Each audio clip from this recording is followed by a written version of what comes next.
Hello guys, আসসালামু আলাইকুম। সবাই কেমন আছেন? আশা করি ভালো আছেন। তো বন্ধুরা, এবার অন্যরকম একটা ভিডিও নিয়ে আসলাম। সেটা হচ্ছে বাংলাদেশের মতো সৌদি আরবে জেদ্দা খাল পাড়ে আমরা মাছ ধরলাম, কী করলাম সব কিছু দেখতে পাবেন এই ভিডিওতে। তো বন্ধুরা, এই যে এটা একটা জেদ্দা খাল পাড়। এই খালে দেখুন ছোলো ছোলো শব্দে পানি যাইতেছে। তবে খালটার বেশি গভীরতা না, একটু পানি পরিমাণ পানি। তো একটু পরে আপনাদের মাছ ধরলাম সেটা দেখাবো। দেখুন বন্ধুরা, এই যে একটা ভাই একটা খেউ মারছে আর কি, খেওয়া যান। এটা বাংলাদেশ থেকে আনা হয়েছিল। তো দেখুন বন্ধুরা, একটা খেয়ের মধ্যে কতগুলো মাছ ধরা পড়ছে। তো কে কে মাছ ধরতে ভালোবাসেন এই জায়গাতে আসতে পারেন। কেউ যদি এই জায়গাতে আসতে চান তবে ইনবক্সে নক দিবেন, লোকেশন দিয়ে দেবো। তো বন্ধুরা দেখুন, একটা খেয়ার মধ্যে কতগুলো তেলাপিয়া মাছ ধরা পড়ছে।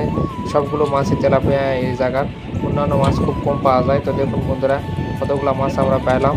তো কে কোথায় থেকে আমার ভিডিওটা দেখতেছেন অবশ্যই জানাবেন। ভিডিওটা কেমন লাগলো অবশ্যই জানাবেন। আর আপনারা কী ধরনের ভিডিও দেখতে পছন্দ করেন সেটা অবশ্যই জানাবেন। পরবর্তীতে আমরা সেই ভিডিও দেখানোর চেষ্টা করবো। তো বন্ধুরা দেখুন, এই যে তেলাপিয়া মাছ একবারে জাল ভর্তি ধরা পড়ছে।